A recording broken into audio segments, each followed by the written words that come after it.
Hey everybody, welcome back to the channel and welcome to this bathroom in Orlando. If my voice sounds a little odd in this video, I'm actually kind of under the weather.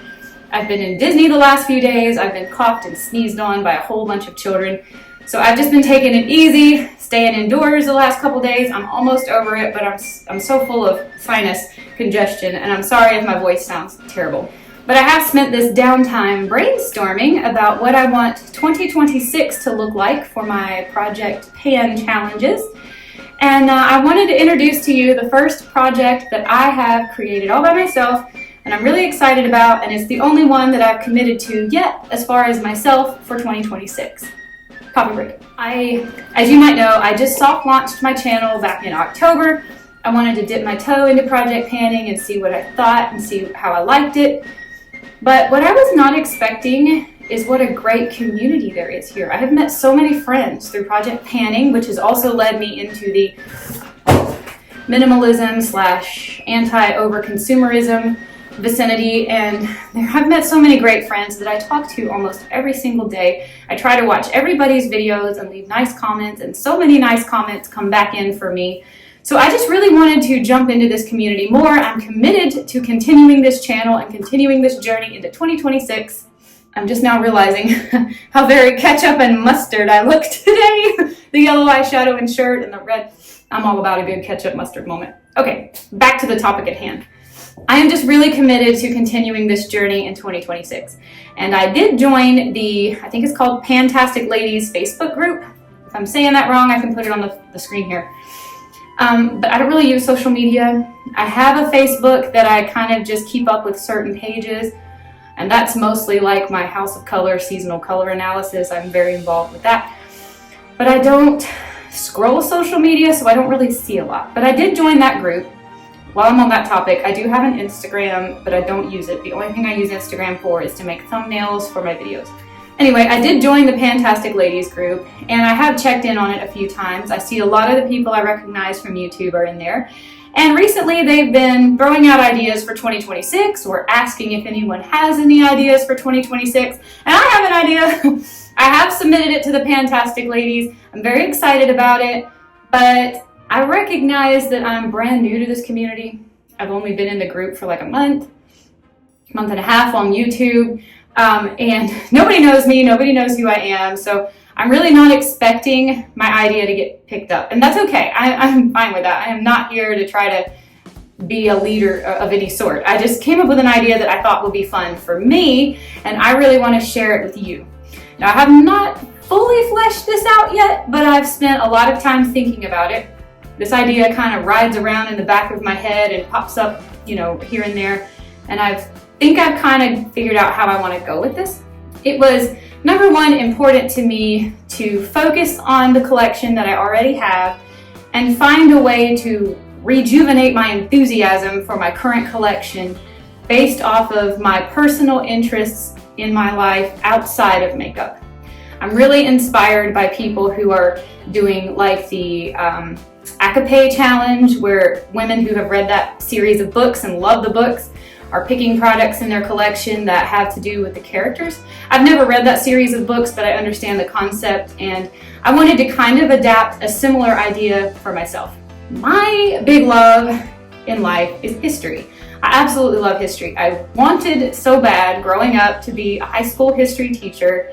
I ended up kind of going down a different career path for a variety of reasons, but the love of my life was history. And when Michael and I started our daily channel, which has since become a daily vlog channel, but before it was daily vlogging, I was going out and doing as many history videos as I possibly could, spending hours, days, making really long drives. I absolutely love history, especially niche history.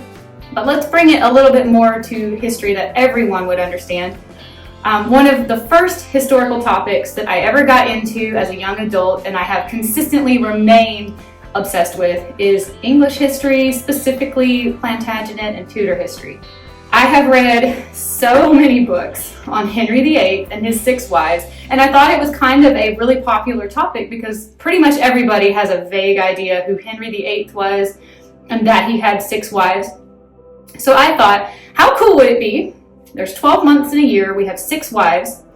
we could do a Project Pan challenge where at the beginning of every month, I do like a little history video about the wife, and we pick a product that everyone can pick a different product, but maybe as I do the history lesson about the wife, we could pick a product that relates to her. I'm thinking 6 wives, that'll be one per month, will be January through June, and then in July we'll start it over again, and in December it will just end. I've come up with 2 ideas for titles for this challenge. The first one is the 6 Pans of Henry VIII. I thought that one was a pretty safe topic title, but then the second one that I thought of was Divorced, Beheaded, Panned, Divorced, Beheaded, Done. I don't know. It was just something catchy. Like I said, I haven't fully fleshed this out yet, and I probably will talk about it more in the month of December as I finalize everything that I'm thinking. But right now, what I have done is I have written down a list of like the rules for this challenge for myself.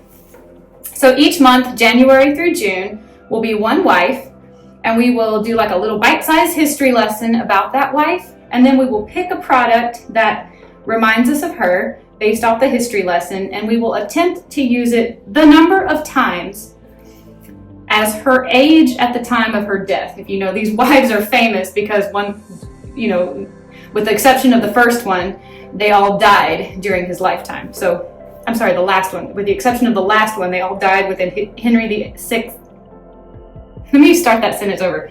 With the exception of the last wife, they all died within Henry's lifetime, most of them at his behest. So in other words, his very first wife was Catherine of Aragon. She was the first wife that he divorced, and she passed away at the age of 50. So we would pick a product that relates to Catherine of Aragon, and we would use it 50 times, and then we would be done.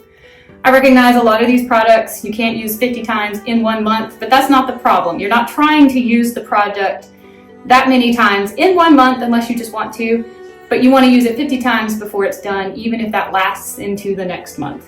Anne Boleyn, the second wife, the one who was beheaded, don't know how old she was when she died. Depends on history. I have written down she was somewhere between 28 and 35 years old. So I'm going to let you choose how many times in between 28 to 35 you would want to use your Anne Boleyn product. Jane Seymour unfortunately died shortly after giving birth. She was around 28 or 29, so you would use that product 28 or 29 times. Anne of Cleves, she was 41 when she died. You'd use her product 41 times, then you'd be done. Catherine Howard was around 18 or 19, and then the very last wife, Catherine Parr, who outlived Henry. That's what I get for propping my foot up on my toilet seat. I'm over caffeinated, can you tell? The last wife died at 36. Okay.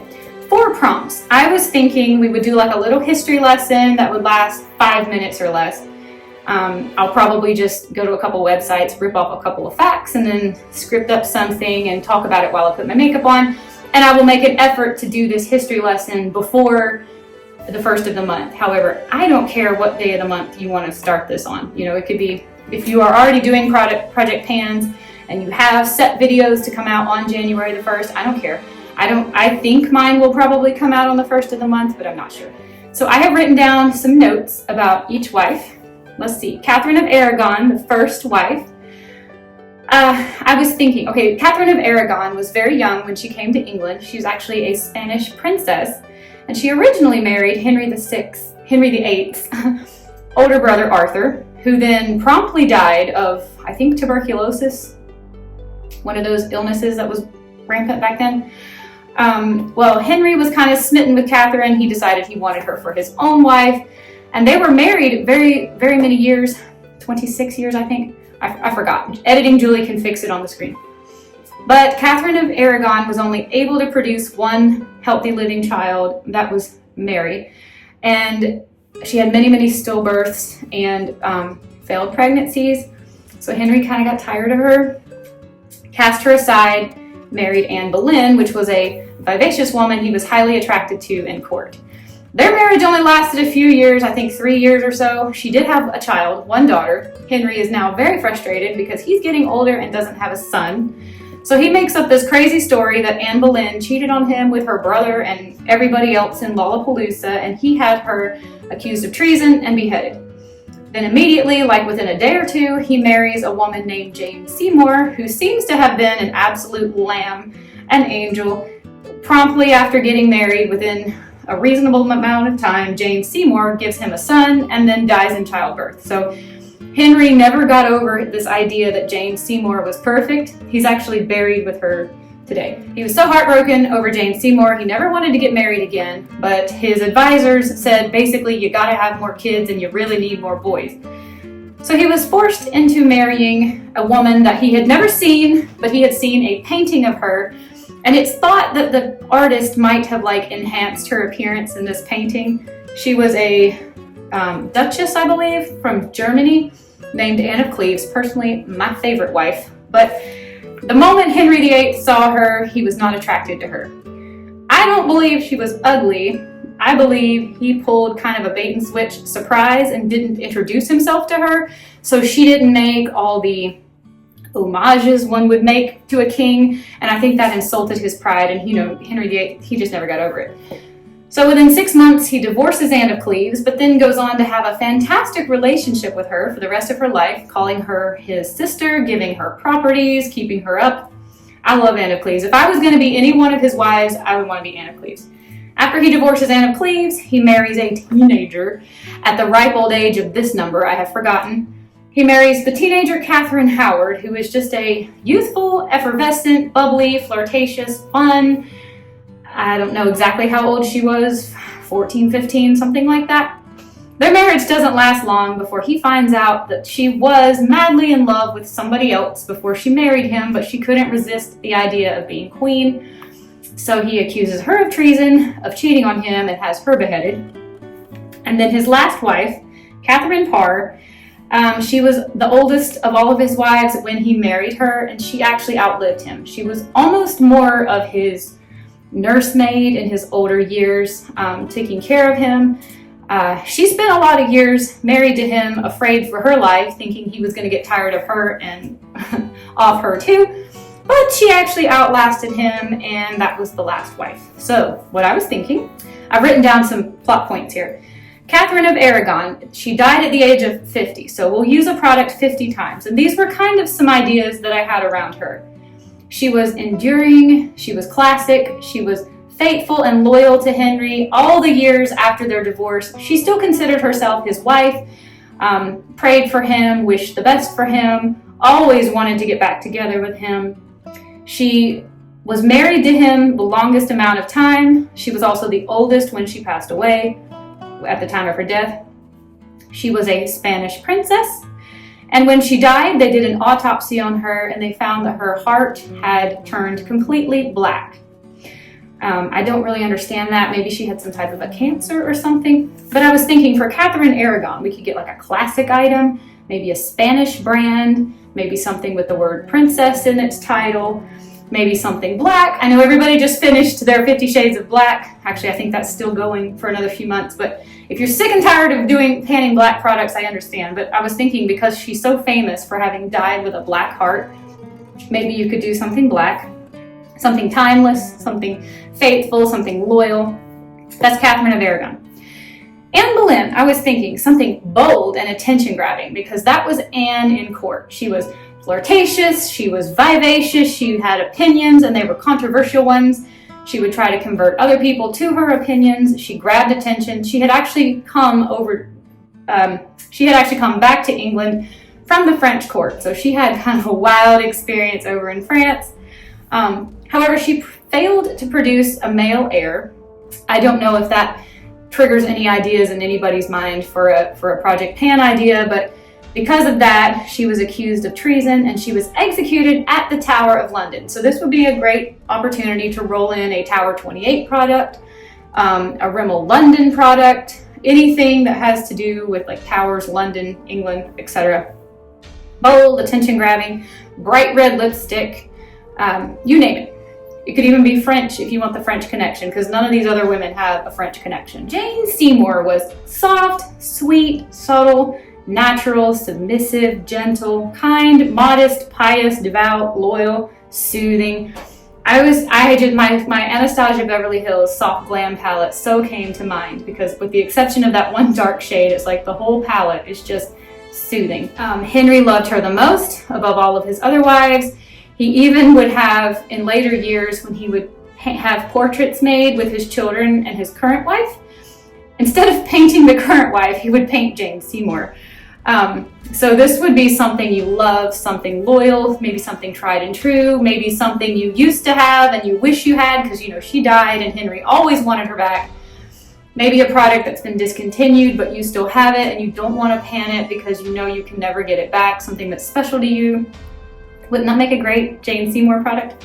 Anne of Cleves, okay. Henry needed a wife, Henry didn't want a wife, so he sent, what's his name, Hans, the painter, off to mainland to start painting princesses and send me back some paintings so I can choose one. I thought this is almost like a blind date. So we could pick a product that perhaps you bought and you didn't really know what you were getting. You didn't investigate it fully, you didn't need it before you bought it. For me, that will probably be bronzer because I saw everybody else was using it on their videos and photos. And then when I got it live and in the flesh in my hand, it does nothing for me and I hate it. But you could possibly do a product that you didn't know what you were getting into when you bought it and now you're stuck with it. Henry was able to divorce her, but you can pan your product. If you use it 41 times, you can call it done. She was also a German. It wasn't really Germany back then. I can't remember. Editing Julie is going to have to do a lot of work. I can't remember what they were called. She wasn't exactly a German princess. She was a, is it Bavarian? Help me editing Julie. Like a duchess kind of a thing. But anyway, if you have any German products you want to use or anything with the word duchess or duchy or duke in the title, they were married for only 6 months. And after they divorced, he called her his beloved sister. So you got any bi-sister products you want to get rid of or anything else along those lines? Here you go, Anne of Cleves, use it 41 times and it's gone. The easiest one to do will be Catherine Howard. She was only 19 when she died, 18 or 19, you can choose. She was a teenager when he met her and she was a teenager when he executed her. She was described as wild, vivacious, exciting, unfaithful, disloyal, secretive, maybe even manipulative. She loved bright and flashy things. She loved being wealthy. She loved being queen. It all definitely went to her head. And at the age of a teenager, can you blame her? I mean, can you blame her coming from being raised in essentially like an orphanage, more or less, to being queen? I have a real soft spot in my heart for Catherine Howard, but it's been 500 years. We can make jokes about it now. She was a teenager who cheated on him. I mean, wouldn't you? You were a teenager married to that nasty thing. And she also was executed in the tower. So if you want to behead another product in your collection, only use it 19 times. This is another opportunity for a tower product. If you want to use a tower product or anything, I also was thinking for Catherine Howard, you could use anything that reminds you of your teenage years, you know? I'm thinking like Maybelline Baby Lips, or any of the colors that I was crazy about when I was a teenager, or specific products that I was crazy about. Maybe you have something in your collection hanging on that you bought when you were a teenager. Those are all great ideas for Catherine Howard. Lastly is Catherine Parr. She outlived Henry, and the notes I wrote on her, she was multitasking. She was his wife, she was a confidant, she was a nursemaid. He had a lot of wounds, a lot of disabilities at the time that he was married to her. I really don't think they had a marriage that had any intention of ever producing any children. He just needed someone to take care of him. And he was an absolute ornery, old, hateful person to her, but she was long-suffering, very faithful, very nurturing, took care of him. So I was thinking it could possibly be like a makeup product that's actually very nurturing for your skin, maybe something with sunscreen or hyaluronic acid or healthy what's the word? Healthy minerals? Healthy nutrition? Healthy nutrients in your makeup perhaps. She was also a very stabilizing influence, so maybe you have like a nice stabilizing product like a primer or an eyelash serum or something. She also was a published author and she wrote a lot about faith and virtue. I'm not really sure how that could apply to me, but perhaps you have a product in your collection that has to do with like a literary situation or faith and virtue. She died at the age of 36. So my thought was we would do each wipe, January, February, March, April, May, June, and then repeat, but pick different products based off of the same prompt. And every month, towards the end of the month, I'll do my little bite-sized history lesson. If you know about these people, then you, of course, don't need to watch those videos to learn about them. But I will do like a little history lesson and explain why I picked which product that I picked. And if you want to see if anything appeals to you, you would use it the number of times that she was at her death, the number of times as the years, the number of years at the age of the time of her death. A lot of coffee here, guys, a lot of coffee. And then we will start back over in July and do it one more time, but different products. And then at the end of 2026, I have no intention of carrying this forward into 2027. Anybody who wants to would be more than welcome to, but I think I would like to pick a completely different history topic. If I continue to be successful at product panning, I would want to pick a different history topic. And I have so many rolling around in my brain. I have so many history topics that I think this could be a whole lot of fun. And for me, it will really inspire me to dig down into that collection, learn the names of all of the shades. The worst I gotta do is use it 50 times, but most of it is much less than that. And it will help keep my makeup collection fresh because I will be thinking at all times, why am I using this product? Why am I using this shade? Why am I using this color? It may not be one that I ever reach for naturally, but I'm using it because it reminds me of something that I love, which is history. One of my biggest passions in life is history. I'm like super jealous of anybody who is a history teacher or majored in history, or that's the career path that they chose, because that's what I would have liked to have done with my life. But here we are talking about using up old makeup and clearing out our collection by project panning and getting the most out of our money. Again, I guess I haven't really fully fleshed this out yet, but I am continuing to brainstorm and chit chat with my good friend ChatGPT to help me figure out any type of parameters. If you can think of any loopholes, feel free to drop them in the box. I will definitely be doing other projects too, but this is the one that I made up and I'm really excited about it. And I hope that there's some people out there who want to jump on it with me. That would be super cool. And in the comments of each video, maybe we can talk about history and how much we love history. So if you're still here, goodbye from Ketchup and Mustard. I will see you another day in another video. Thank you so much for watching. I enjoy and appreciate each and every one of you.